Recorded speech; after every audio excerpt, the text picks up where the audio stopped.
ওয়ার্ল্ডের number 1 brand আন্ডারওয়্যারের নাম হচ্ছে কেলভিন ক্লেইন। যে ব্র্যান্ডের একটি আন্ডারওয়্যার কিনতে গেলে আপনাকে গুনতে হবে ইউএস এর $50, যা বাংলাদেশি টাকায় 5,000 টাকার উপরে। তবে আন্ডারওয়্যারটি ব্র্যান্ডের দিক দিয়ে সবার উপরে থাকলেও পড়তে হয় কিন্তু প্যান্টের নিচেই। আবার ওয়ার্ল্ডের নাম্বার 1 শুজ ব্র্যান্ডের নাম হচ্ছে নাইকি। যে ব্র্যান্ডের সব থেকে দামি জুতাটির দাম হলো $20 মিলিয়ন, যা বাংলাদেশি টাকায় 20 কোটি টাকার উপরে। এক জোড়া শুজের দাম 20 কোটি টাকার উপরে হলেও পড়তে হয় কিন্তু পায়েই। ঠিক তেমনই টিকটকাররা যতই ব্র্যান্ড হোক না কেন, তাদের ভিডিও ক্লাস 5 এর পোলা পান্ডাই দেখে, তাই এত ভাব নিয়ে লাভ নেই। আমি কাউকে ডেডিকেট করে এই ভিডিওটি বানাইনি, তারপরেও কিছু পোলাপান এসে আমার কমেন্ট বক্সে গালাগালি করবে। আসলে তারা এখনো ক্লাস 5 পাস করেনি, ঠিক তারাই যখন ক্লাস 5 পাস করে 6-7 এ উঠবে, তারাই আবার এই ভিডিওর কথা মনে করে মনে মনে ভাববে আমাকে গালি দিয়ে তারা ভুল করেছিল।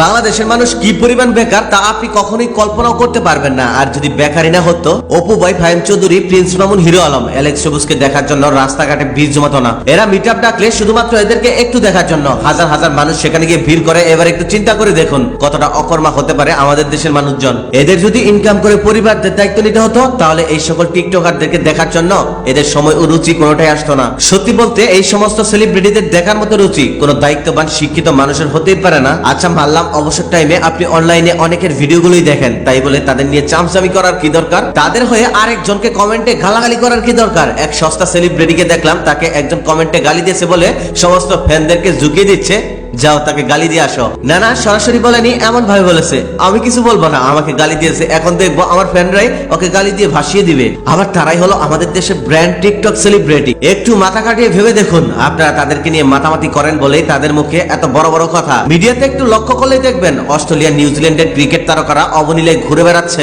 সাধারণ মানুষের মতোই। তবে তাদেরকে দেখার জন্য কেউ উপরে পড়ে না, রাস্তাঘাটে ভিড় জমায় না, কারণ ওইসব দেশগুলোতে আমাদের দেশের মতো এত বেকার মানুষ তো আর নেই। যারা টিকটক করে, ফেসবুকে ভিডিও করে ইনকাম করে সংসার চালাচ্ছে, আমি তাদেরকে সম্মান করি। তারা যে যাই করুক না কেন, দিন শেষে কিন্তু টাকা ইনকাম করছে, সংসার চালাচ্ছে, নিজের স্বপ্নগুলো পূরণ করছে। এই যুগে একটা আইফোন আর বাইকের স্বপ্ন সবাই থাকে, তারা কিন্তু নিজের টাকায় এগুলো করে নিচ্ছে। আমি বলবো টিকটকারদের শিক্ষাগত যোগ্যতা থাক আর না থাক, পাগলামি করুক আর ছাগলামি করুক, দিন শেষে কিন্তু নিজের স্বপ্ন নিজেই পূরণ করছে। এদিকে আপনারাই আবার কারো চামচামি করে আবার কাউকে গালি দিয়ে ঠিকই উপরের দিকে তুলে দিচ্ছেন। আপনাদের খেতে কাজ নেই তো তাই। সবার উদ্দেশ্যে একটাই কথা বলবো, কারো ফ্রেন্ড না হয়ে নিজের জীবনে কিছু করার চেষ্টা করেন। অবসর টাইমে কারো ভিডিও দেখেন, আপনার ভালো লাগে, তাই বলে যে তাকে পীর বাবা মানতে হবে, তাকে দেখে দৌড়ে যেতে হবে, এমন কোনো কথা নেই।